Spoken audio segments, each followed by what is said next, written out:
Hola, este es el capítulo de las preguntas de selección.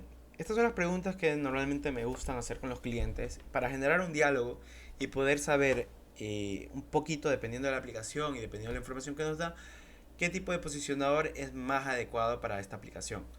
Entonces, lo primero que hay que preguntar al cliente, o la primera pregunta que debemos solventar es, ¿cuál es el nivel de complejidad de la aplicación?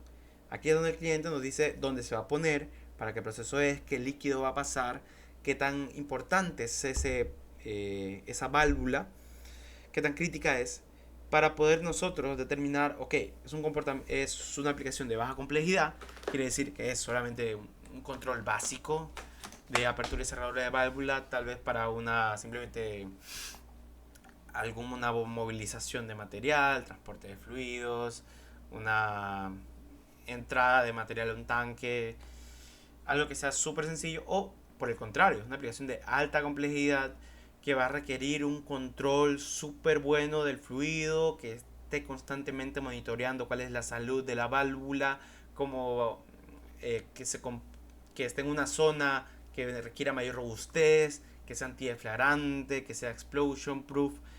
Entonces, dependiendo de si necesito esas funcionales adicionales que ofrece el PS2, tal vez entre en una aplicación de alta complejidad. Mientras que si entra en uno de baja complejidad, pues quiere decir que no necesitan nada de las cosas que el PS2 me ofrece. Dando clic en una de estas, pues me va a llevar al siguiente punto. Si veo que es baja complejidad, pues es un buen momento para hablar un poco de la facilidad del uso que tienes con el PS100. Entonces, la facilidad de uso que le va a ofrecer, ya que no necesitas esas funciones adicionales, es de que es un 20 al 30% más económico que el PC2. Es una inicialización súper rápida, solamente un botón y él solito va a identificar qué equipo es. E incluso puedes elegir el modo de control, que dependiendo de la aplicación, él solo se configure y optimice su PID para poder funcionar mejor, ya sea un control estándar o una válvula de control hermética para cerrarlo totalmente, o que se comporte como una válvula de on-off.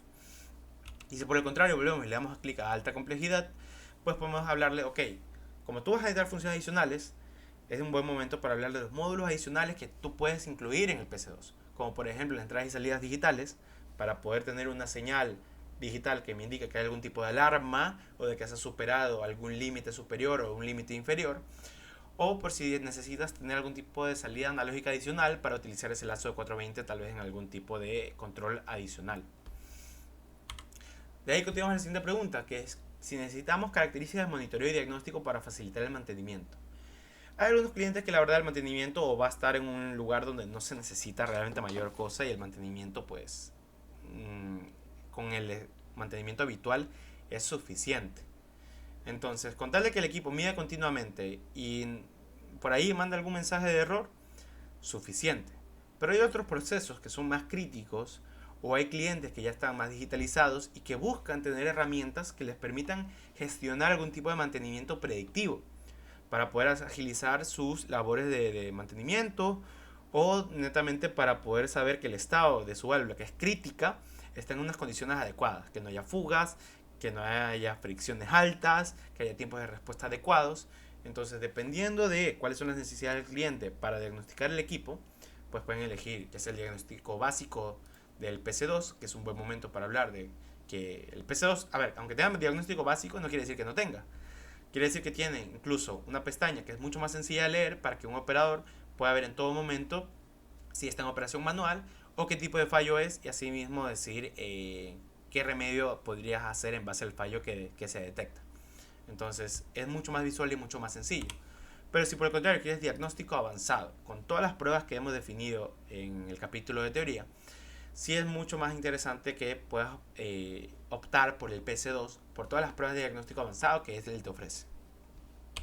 La siguiente pregunta es si el cliente usa algún tipo de comunicación avanzados. Esto es una pregunta importante para poder determinar cuál es el interés de digitalización del cliente, cuáles son las intenciones de digitalización de él. Tanto el PC2 como el PC100 ofrecen comunicación hard, ¿ok? Pero solamente el PC2 va a tener Profibus PA y Fieldbus Foundation aparte. Entonces, si bien esta pregunta de sí o no es un poco engañosa, porque yo pongo que el PC2, si no necesita y solo necesita una comunicación 420 mAh sin comunicación digital, Siempre es una buena oportunidad que incluso si te dice que no quiere ningún tipo de comunicación, intentes promover un poco los beneficios que tienen estos equipos inteligentes con la comunicación digital, que tendrías al mínimo poner una comunicación hard. Pero bueno, es importante esto para tasar eso, la intención de digitalización del cliente. Si te dice que no, que 420 es suficiente, pues puedes pasar a la siguiente. Pero si te dice que sí, tal vez es un buen momento pues para hablar de la digitalización que puedes abarcar al tener las funciones de diagnóstico adicionales y el poder utilizar una comunicación hard y poder sumar eso con algún tipo de periferia descentralizada como la ET200 SPHA o con la CPU CIO hard. Eso no quiere decir que el PC100 no puedas utilizar comunicación digital. Repito, el PC100 también tiene comunicación hard. Entonces, avanzar a la siguiente pregunta es, ¿la aplicación es para área clasificada? Si es no, puedes avanzar directamente, pero si es sí, es un buen momento también para hablar de cuáles son las carcasas que va a tener el PC2. Si es una aplicación explosion proof, pues va a tener carcasas anti-deflagrantes. Y es importante que expliquen también cuál es esa diferencia de que sea antiexplosivo, que sea una versión XD, porque es antideflagrante. Porque de ahí el posicionador, el PC2, en sus versiones, en sus carcasas normales, lo que sí pueden tener es que sea antiexplosivo, pero con protección intrínseca. Entonces es diferente. Y hablar también de las carcasas que pueden servirle en su aplicación. Si es para ambientes agresivos aluminio o si es aplicación costera marina. Y si le dice que no, no es para la clasificada, igual también es importante ver cuáles son las carcasas disponibles para el PC100. Igual vas a poder elegir con protección intrínseca o que tenga una carcasa de aluminio si ya necesitas mayor durabilidad. También podemos hacer la pregunta de qué montaje prefieren, si es un montaje compacto, si es suficiente, o si donde va a estar instalado va a ser un lugar de difícil acceso, altas temperaturas, que tal vez amerite algún tipo de montaje remoto. Lo mismo, dependiendo de donde demos clic, en este caso montaje compacto, podemos hablar de, bueno, chévere, vas a tener kit de montaje universales, que solamente van a depender de cuál va a ser el actuador en donde tú lo vas a poner. Si es un actuador de giro, vas a necesitar tanto la rueda de acoplamiento como la interfaz de montaje. Y si es un actuador lineal, pues elegir el kit de montaje adecuado lineal dependiendo de cuál es el rango de carrera. Y si te dice que sí lo quiere en montaje remoto, pues ahí puedes hablar de todas las formas que hay de montaje remoto. Puede ser con el bloque neumático separado del bloque electrónico.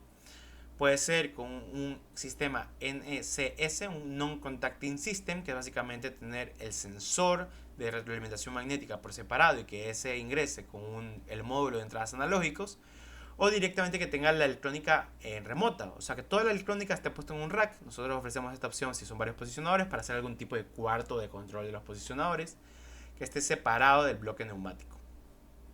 Ojo, todas estas opciones solamente van a estar disponibles para el PC2. De ahí la siguiente pregunta es si es para actores grandes o especiales. Normalmente el rango habitual o estándar de operación de estos equipos para los actuadores lineales es de 3 a 130 milímetros, mientras que en los de giros son de 30 a 100 grados.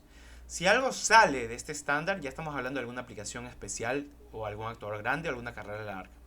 En este tipo de aplicaciones lo más ideal es que contacten con nosotros para poder ver una solución on-premise. Pero si no, pues pueden pasar directamente a ya ver las opciones técnicas. Pero en el siguiente caso, aquí estamos un poquito perdidos. A ver, de nuevo la pregunta.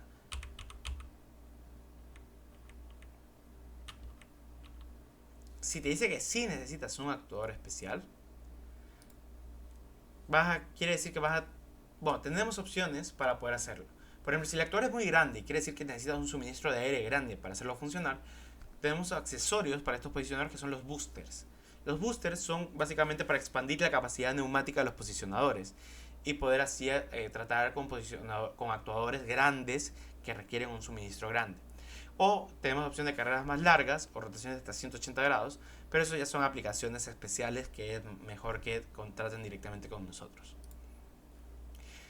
Entonces eso son como que las preguntas para romper el hielo con los clientes y poder tener toda la información que necesitamos para hacer la selección. Y eso es lo que vamos a ver en el siguiente capítulo.